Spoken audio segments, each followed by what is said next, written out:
Hello दोस्तों, कैसे हैं आप लोग। आज मैं आपके साथ सीए इंटरमीडिएट का सितंबर 24 का कॉस्टिंग का पेपर लेके आया और मैं डेलिबरेटली इसको यहाँ डिस्कस कर रहा हूँ। देखो, कुछ क्वेश्चंस हैं जिसमें थोड़ा स्टूडेंट्स परेशान रहे। थोड़ा सा आईसीआई ने भी मतलब थोड़ा सा चालाकी भरे क्वेश्चन दिए। स्पेशली दो क्वेश्चंस हैं, एक मटेरियल का एमसीक्यू जो आई थिंक एमसीक्यू 6 से 10 है, उसमें थोड़ी दिक्कत आई स्टूडेंट्स को। और सेकंड प्रॉब्लम जो स्टूडेंट्स ने फेस की वो प्रॉब्लम थी आपकी स्टैंडर्ड कॉस्टिंग में। तो मेरे पास काफ़ी मेल मैसेजेस आ रहे थे कि सर आप प्लीज़ गाइड करो, क्योंकि जो भी आपके पास रिसोर्सेज अवेलेबल हैं उनमें शायद पूरी तरीके से इस चीज़ को नहीं समझाया गया। तो मैंने कहा चलो मैं समझा देता हूँ, लेकिन मैं क्लियरली बताऊँ, मेरा समझाने वाला ऐसा कुछ था नहीं। आपकी रिक्वेस्ट पे मैं समझा रहा हूँ। बहुत आसान क्वेश्चन है। स्टैंडर्ड कॉस्टिंग से शुरू करता हूँ। स्टैंडर्ड कॉस्टिंग का ये क्वेश्चन है, क्वेश्चन 4A। मटेरियल दे रखा है, आपको बताया है कि एक पैक कार्ड मतलब स्टैंडर्ड कॉस्ट के एक पैकेट पे क्या क्या कॉस्ट लगती है। भूल जाइए 10 kg लगते हैं क्या लगते हैं। मटेरियल लेबर दे रखा है और आपको दे रखा है कि आप 1600 पैकेट्स बना के बेच रहे हैं, मतलब एक्चुअल आउटपुट दे रखा है। तो आप 1600 के लिए मटेरियल भी निकाल सकते हैं, लेबर भी निकाल सकते हैं, जैसे मैंने यहाँ पे निकाला है। अगर आप यहाँ से देखेंगे, ये आ रही है कॉस्ट, ये आ रही है केजी। आपके पास एक्चुअल भी दे दिया नीचे। अगर आप ध्यान से देखें यहाँ पे एक्चुअल दे दिया, तो मैंने एक्चुअल भी ऐसे ही यहाँ पे निकाल दिए। ठीक है, आप लोग इसको पॉज करके आराम से नोट कर लीजिएगा। मैं बाकी डिस्क्रिप्शन में आपको ये फाइल का लिंक दे दूंगा। ठीक है, आप अदरवाइज इसको पॉज करके भी देख सकते हैं। और क्या है, और इसमें जो प्रॉब्लम आई स्टूडेंट्स को वो आई 5% of time paid was lost due to abnormal reason labour के।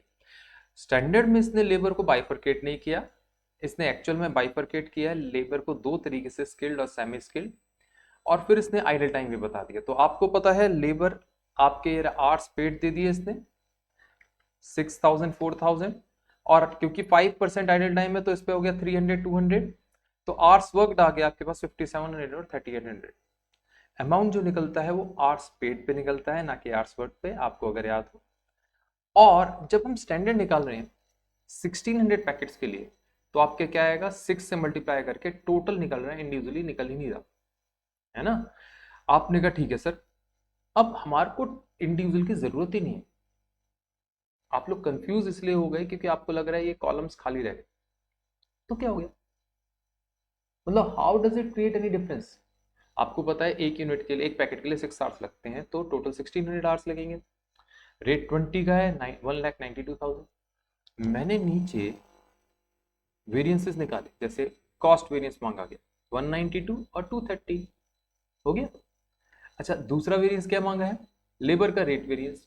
अब अगर रेट वेरिएंस अगर आप ध्यान से देखिए, स्किल्ड और सेमी स्किल्ड, अब आपको इंडिविजुअल तो दिया नहीं। आपने कहा ठीक है, रेट दे रखा है 6 का लेबर का, तो दोनों का वही लेके चलेंगे 20। तो 20 माइनस 25 और 20 माइनस 20, तो 20 minus 25 into actual hours paid 6000, और इसको लेके नहीं चलेंगे 20 माइनस 20 क्योंकि जीरो हो गया। तो लेबर का रेट वेरिएंस आ गया आपके पास 30,000 एडवर्स। एफिशिएंसी वेरिएंस, अगर आप एफिशिएंसी वेरिएंस देखेंगे क्या होता है, standard hours minus actual hours, है ना, into standard rate. Standard hours आपके पास देखिए, आपको भी पता है अभी निकाले हमने टोटल 9600, और एक्चुअल आवर्स आप इंडिविजुअली ले क्यों रहे हैं, आप टोटल ले लीजिए ना। एक्चुअल आवर्स कौन से लेने हैं आपको, वर्कड, पेड वाले नहीं लेते इसमें। तो आपने कहा ठीक है, आपके पास आ गया ये रहा, और रेट ले लिया, खत्म। आपका ये हो गया आइडल टाइम, और पता है टोटल आइडल टाइम है 500 आवर्स, रेट है 20 का, हो गया। मटेरियल का मेरे ख्याल से मुझे समझाने की जरूरत नहीं है, लेकिन अगर किसी को किसी भी तरीके से इसमें भी डाउट है तो आप घबराइए नहीं, मैं इसका डिस्क्रिप्शन में लिंक दे दूंगा। आप आराम से, मैंने बहुत डिटेल में इसको समझा रखा है। कॉस्ट वेरिएंस देखिए आप, पूरा मैंने पूरा बहुत डिटेल्ड वाले आंसर्स लिखे हैं, तो आपको समझ में आ जाएंगे। ठीक है, अगर फिर भी दिक्कत हो यू कैन कॉन्टेक्ट मी। मैं हल्का सा याद दिला देता हूँ, कॉस्ट वेरिएंस क्या होता है, standard cost minus actual cost. Price variance क्या होता है, standard price 50, actual price 40, multiply किससे करते हैं, एक्चुअल क्वांटिटी 7000, ऐसे ही बी के लिए, है ना। आपने कहा अच्छा, यूसेज वेरिएंस क्या होता है, standard quantity minus actual quantity. Standard quantity पर एक्चुअल आउटपुट है 6400, यहाँ पे है 7000, मल्टीप्लाई कर देंगे इसको 50 की रेट से। स्टैंडर्ड रेट से। अब बचा क्या, मिक्स वेरिएंस और यील्ड वेरिएंस। यील्ड वेरिएंस और मिक्स वेरिएंस, मिक्स वेरिएंस कैसे निकालते थे, एक्चुअल इनपुट को पहले यहां रखते थे, फिर इस रेशियो में बांट देते थे, आपने बांट दिया। अब इन दोनों के बीच का 6500, 7000 और 13000 और 12500 के बीच के डिफरेंस को लेते थे मिक्स वेरिएंस। और अगर आप चाहें इंडिविजुअली निकालना तो इंडिविजुअली निकाल सकते हैं, कैसे, 6400 माइनस 6500, 12800 माइनस 13000। रेट दोनों में 50 और 40 रहेगा। यील्ड वेरिएंस दो तरीके से और निकल सकता है, मैं एक ही से निकाल रहा हूं। वो कैसे निकलता है, आपने कहा कि सर 19200 की जगह लग गए कितने, 19500, और रेट क्या था 832 डिवाइड बाय 19200, तो ये आपके पास आ गया यील्ड वेरिएंस। ठीक है। दूसरा कंफ्यूजन जो आया वो थोड़ा ज्यादा बड़ा कंफ्यूजन है, और उसमें घबराइए नहीं। हुआ क्या, कंफ्यूजन भी क्यों आया, क्योंकि कुछ स्टूडेंट्स कुछ टीचर्स के वीडियोस देख रहे थे, तो कुछ वीडियोस में अलग तरीके से कर रखा था और कुछ वीडियोस में अलग तरीके से कर रखा था, खासकर एबनॉर्मल लॉस। और वो प्रॉब्लम आपकी वजह से नहीं। प्रॉब्लम क्यों आई, कुछ इंटरनेशनल बुक्स हैं जैसे टी हॉर्नग्रेन वगैरह, जिन्होंने क्या किया, जिन्होंने अलग तरीके से कर रखा है। स्पॉइलेज नाम का चैप्टर ना, स्पॉइलेज शायद चैप्टर 18 है उनका, उसमें उन्होंने थोड़ा डिफरेंट तरीके से कर रखा है। और दूसरा, हम लोग जो प्रोसेस कॉस्टिंग वगैरह में लेते हैं उसमें थोड़ा सा डिफरेंट तरीके से। अब इसके चक्कर में और आईसीए ने क्या किया, दोनों को आंसर्स को ऑप्शंस में दे दिया। अगर आप, मैं आपको दिखाता हूं,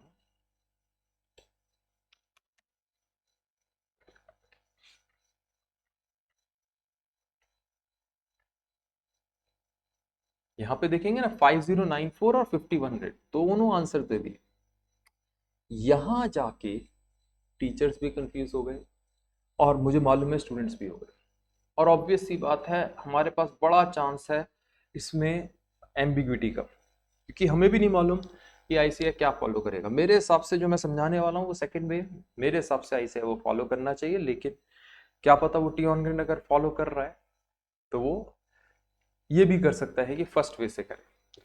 मैं यहाँ पे आपको मिनिमम स्टॉक लेवल और डेंजर लेवल नहीं समझा रहा।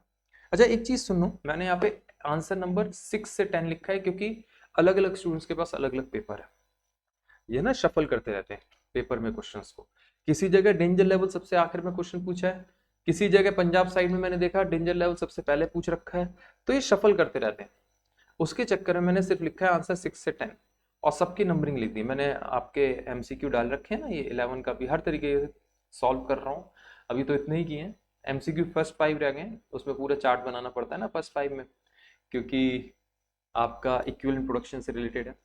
बाकी सारे मैंने कर दिए, तो आपको प्रोवाइड कर दूंगा इसका भी लिंक।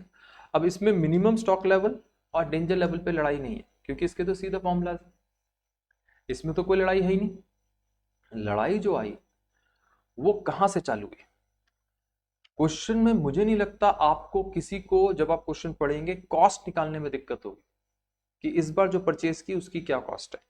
मैं इसीलिए उसकी परचेज की कॉस्ट यहाँ पे लिख के दिखा रहा हूँ, ये 30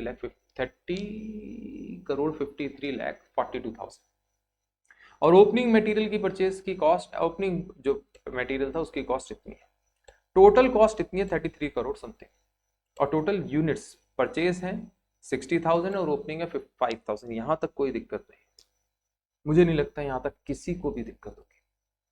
दिक्कत यहां से चालू है, दो वेज है। पहला सिंपल जो हम प्रोसेस कॉस्टिंग में करते हैं, प्रोसेस कॉस्टिंग में क्या करते हैं, जो टोटल कॉस्ट होती है माइनस अगर नॉर्मल लॉस की रियलाइजेबल वैल्यू होती है ना, डिवाइड किससे करते हैं, आपके जितने भी यूनिट्स हैं माइनस नॉर्मल लॉस के यूनिट्स, यही करते हो। और फिर उसको आप, जो रेट आता है उसी रेट को आप इफेक्टिव रेट लेके और उसको एबनॉर्मल यूनिट्स पे भी, एबनॉर्मल लॉस पे भी उसी रेट से ले लेते हैं, और उसी रेट से आप क्या करते हैं, उसी रेट से आप डाल देते हैं आपके तो क्या कहते हैं, क्लोजिंग स्टॉक और नेक्स्ट प्रोसेस पे भी। ठीक है, यही अप्रोच 2 है। अप्रोच 2 में क्या किया, 65,000 यूनिट से डिवाइड करते समय डिनोमिनेटर में से मैंने नॉर्मल लॉस के 80 यूनिट सब्ट्रैक्ट कर दिया। अगर आपको पता हो क्वेश्चन, अगर आप ध्यान से पढ़ेंगे तो नॉर्मल लॉस 80 यूनिट्स है, एबनॉर्मल लॉस 40 यूनिट्स है। नॉर्मल लॉस के मैंने कितने माइनस कर दिए, 80 यूनिट सब्ट्रैक्ट कर दिए। अच्छा, अब ये चीज जो हुई इसके चक्कर में रेट आ गया 5100, और ये 5100 को मल्टीप्लाई कर दिया किससे, जितने एबनॉर्मल यूनिट्स हैं उससे, और उसी के क्लोजिंग स्टॉक से भी 5100 को मल्टीप्लाई कर दिया, तो कॉस्ट ऑफ क्लोजिंग स्टॉक आ गई, और मटेरियल कंज्यूम जो था उस पर भी मल्टीप्लाई कर दिया, तो मटेरियल कंज्यूम की भी कॉस्ट आ गई। मगर जो सेकंड वे है, जो मैंने आपको बताया, जैसे कई बुक्स हैं, नॉट जस्ट टी हॉर्नग्रेन, टी हॉर्नग्रेन तो मैंने इसलिए बोला कि इंस्टीट्यूट उसको रिकमेंड करता है। उन्होंने स्पॉइलेज वाले चैप्टर में एग्जाम्पल दिया और उसमें इस एग्जाम्पल को नोट कर रखा है, बिल्कुल सेम चीज। अब देखो, मैं तो इंटरनेशनल बुक्स पढ़ता रहता हूँ तो मेरे को बड़ी जल्दी मिल जाती हैं। अब प्रॉब्लम यह है, इसके चक्कर में इंस्टीट्यूट ने स्टूडेंट को कंफ्यूज कर दिया, और देखना बड़ा इंटरेस्टिंग रहेगा कि आईसीआई क्या लेता है इसके अंदर आंसर, है ना, क्योंकि मेरे हिसाब से तो वे टू ही बेटर रहेगा, लेकिन देखते हैं। आप कहेंगे इसमें क्या किया उसने, उसने डिवाइड करते समय माइनस नहीं किया, किसको किसको माइनस नहीं किया, उसने डिवाइड करते समय 80 यूनिट्स को माइनस नहीं किया, मतलब 65,000 से ही डिवाइड कर दिया। अब आपने कहा ऐसा क्यों किया सर? उसने क्या किया, उसको उसको समझिए पहले। उसने कहा इससे मैं एबनॉर्मल लॉस की कॉस्ट निकाल लेता हूं पहले, ठीक है, एबनॉर्मल लॉस की जो कॉस्ट निकल गई। अब क्या कहता है, ध्यान से सुनना, अब ध्यान से सुनना। अब जब मैं बात करता हूं कॉस्ट ऑफ गुड यूनिट्स की और नॉर्मल लॉस की, तो मैंने क्या किया, तीन चीजों में बांटी वो कॉस्ट। मेरी 33 करोड़ कॉस्ट मैंने 3 पार्ट्स में डिवाइड किए। एबनॉर्मल लॉस की यूनिट्स में मल्टीप्लाई कर दी 40 से, कॉस्ट ऑफ गुड यूनिट से मल्टीप्लाई कर दी 65,000 माइनस 80 माइनस 40 कर दी, और थर्ड नॉर्मल लॉस से मल्टीप्लाई कर दी। तो अल्टीमेटली वो पूरी की पूरी 33 करोड़ 10 लाख पूरी की पूरी बढ़ गई ना। मेरे ख्याल से इसमें कोई डाउट नहीं होगा। 33 करोड़ को इक्वली मैंने 3 पार्ट्स में डिवाइड कर दिया। पहला क्या किया मैंने, पहला किया एबनॉर्मल लॉस, दूसरा किया नॉर्मल लॉस, और तीसरा गुड यूनिट्स। तीन ही पार्ट्स हो सकते हैं, है या नहीं, मतलब 40 एबनॉर्मल लॉस की यूनिट्स है, 80 और गुड यूनिट्स बचे जो भी थे 64,880, इन तीनों के रेशियो में बांट दी, और आपके सामने आ भी गई कि एबनॉर्मल लॉस की ये कॉस्ट ऑफ गुड यूनिट्स की ये, और नॉर्मल लॉस की ये। अब मैंने क्या किया, मैंने कहा एबनॉर्मल लॉस की निकल गई ना, बाकी दोनों को ऐड कर दो वापस। मेरे पास बाकी दोनों की कॉस्ट ऐड करके ये फिगर आ गई, या एबनॉर्मल लॉस की कॉस्ट हटा के ये फिगर आ गई 33 करोड़ 10 लाख की जगह अब 9 लाख हो गई। अब मैंने कहा इस 33 करोड़ को सिर्फ गुड यूनिट्स पे चढ़ाओ, क्योंकि पर यूनिट जो है वो क्या क्या कर रहा हूं मैं कह रहा हूं 64,880 से डिवाइड करो। नॉर्मल लॉस तो पे तो जाती ही नहीं कॉस्ट, नॉर्मल लॉस पे तो जाती ही नहीं कॉस्ट। कॉस्ट किस किस पे जाती है, एबनॉर्मल पे, क्लोजिंग स्टॉक पे, और कॉस्ट ऑफ गुड्स सोल्ड पे। तो मैंने क्या कहा आपसे, मैंने कहा ध्यान से देखिए, 33 करोड़ को हमने क्या किया, 33 करोड़ को पहले 3 पार्ट्स में डिवाइड किया, नॉर्मल लॉस के यूनिट्स पे, नॉर्मल लॉस के यूनिट्स पे, और गुड यूनिट्स पे। उसके बाद मैंने क्या किया, दोनों को ऐड कर दिया। किस किस को ऐड कर दिया, आपने कहा नॉर्मल लॉस की यूनिट्स को और की कॉस्ट को, और गुड यूनिट्स की कॉस्ट को, या फिर कहिए टोटल कॉस्ट में से एबनॉर्मल लॉस की कॉस्ट हटा दी कि बाकी बांटेंगे अब, और वो हमने सिर्फ चढ़ाई किस पे, गुड यूनिट्स पे। मतलब पर यूनिट की कॉस्ट क्या आएगी, 64,880 से जब डिवाइड की तो पर यूनिट की कॉस्ट फिर से 5,100 ही है, बाकी सारी जगह कॉस्ट सेम आएगी। मतलब अगर आप कहेंगे कि यूनिट्स कंज्यूम की कॉस्ट कितनी निकालूं, क्योंकि अब तो मैं सिर्फ गुड यूनिट्स पे ले रहा हूं, नॉर्मल लॉस पे तो मैं चढ़ा ही नहीं रहा, नॉर्मल लॉस के यूनिट्स पे कुछ कॉस्ट जाती नहीं। तो आप कहेंगे कि सर 60,380 इंटू 5,100, 4,500 इंटू 5,100, बात वही आ गई। समझ में आया? दोनों अप्रोचेस को फिर से सुनो। वे टू आपका प्रोसेस कॉस्टिंग बेस पे, उसमें क्या होता था, जो टोटल कॉस्ट होती थी डेबिट साइड की, माइनस करते थे स्क्रैप वैल्यू, डिवाइड करते थे total units minus normal loss के यूनिट्स, यही करते थे। और उसको हम बांट देते थे किसके ऊपर, एबनॉर्मल लॉस पे डाल देते थे कॉस्ट क्लोजिंग पे, और नेक्स्ट प्रोसेस पे या कॉस्ट ऑफ गुड्स सोल्ड जो भी है उस पर चला जाता। ये सेकेंड अप्रोच है, 5100 से रेट आया और सीधा बांट दिया। फर्स्ट अप्रोच जो है वो आपकी लेस एडवाइजेबल है, टी होनग्रेन वगैरह और भी इंटरनेशनल बुक्स ये फॉलो करती हैं। और मैं चाहता हूं कि इंस्टीट्यूट सेकंड अप्रोच से आंसर दे, लेकिन मुझे पता है, मेरा दिल बोल रहा है कि आंसर जो आपके पास आएगा वो फर्स्ट अप्रोच वाला आएगा। रीजन भी बता दूं ऐसा क्यों बोल रहा है मेरा दिल, क्योंकि ये कॉपी किया गया ना वहां से, ये कॉपी किया गया और कॉपी में दिमाग नहीं लगाते, तो there are very good chances कि ये आंसर वही दे दें। ठीक है, और उसमें क्या किया उन्होंने 3 पार्ट्स में डिवाइड किया, जो भी 33 करोड़ 10 लाख आ रही थी ना कॉस्ट, 10,92,000 उसको एबनॉर्मल लॉस, नॉर्मल लॉस और कॉस्ट ऑफ गुड यूनिट्स पे मार दिए। उसके बाद नॉर्मल लॉस और एबनॉर्मल लॉस की कॉस्ट रखी, नॉर्मल लॉस और गुड यूनिट्स की कॉस्ट रखी, एबनॉर्मल की हटा दी, तो हमारे पास रह गई 33 करोड़ 9 लाख 240 जो भी आ रहा है। और अब इस कॉस्ट को हमने कहा नॉर्मल यूनिट्स पे तो बांटते नहीं, नॉर्मल यूनिट तो कोई दिखाया नहीं जाता, उसकी सारी कॉस्ट किस पर चली जाती है, गुड यूनिट्स पे चली जाती है, इसीलिए डिवाइड करो किससे, 64,880 से, तो 5100 आ गया। और ये 5100 किस किस में जाए बटेगा, आपने कहा 5100 पर यूनिट के हिसाब से ही क्लोजिंग भी बन जाएगा, और 5100 पर यूनिट के हिसाब से ही आपका क्या बन जाएगा, आपने कहा आपका मटेरियल कंज्यूम बन जाएगा। अब इंस्टीट्यूट ने क्या कंफ्यूज करने के लिए दिया है, और जबरदस्ती मेरे को ऐसा लगता है कि ये खुद कंफ्यूज बैठे थे, और मुझे ऐसा लगता है कि ये खुद आंसर इंट्रोस्पेक्ट करना चाह रहे थे कि किस अप्रोच को स्टूडेंट फॉलो कर रहे हैं। हम ऐसा होता है ना, जैसे हमने क्वेश्चन किया एकदम नया आइडिया आया, अरे ओ भाई यार ये सही है, ये सही है, रिसर्च करने बैठे हुए थे, तो ये तरीका सही नहीं था मेरे को ऐसा लगता है इंस्टीट्यूट का स्टूडेंट के लिए। ऐसे क्वेश्चन स्टूडेंट से थोड़ी पूछे जाते हैं, या तो आप पहले अपनी स्टडी में या कहीं पे पूरी तरह क्लियर करके दीजिए कि आप किस अप्रोच को फॉलो करना चाह रहे हैं। आपने नहीं कर रखा, ट्रूली स्पीकिंग नहीं कर रखा, तो मैं किसी टीचर को गलत नहीं बोलता अगर वो कोई पर्टिकुलर एक अप्रोच फॉलो कर रहा है, लेकिन मैं यहाँ पे एम्बिग्यूटी को कहूंगा प्रॉब्लम, और मैं इंस्टीट्यूट से रिक्वेस्ट करूंगा कि अगर पॉसिबल हो तो दोनों सिचुएशन के अंदर इक्वल मार्क्स दें, क्योंकि इसमें स्टूडेंट की गलती नहीं है, गलती टोटल आपकी है, आपने क्लियर नहीं कर रखा। आपने आंसर्स भी तो ऐसे दिए, देखिए अगर मैं सेकंड वे फॉलो करता हूं तो वैल्यू आएगी 204,000 और 5100, और फर्स्ट वे फॉलो करता हूं तो वैल्यू आएगी 203,760 और 5094।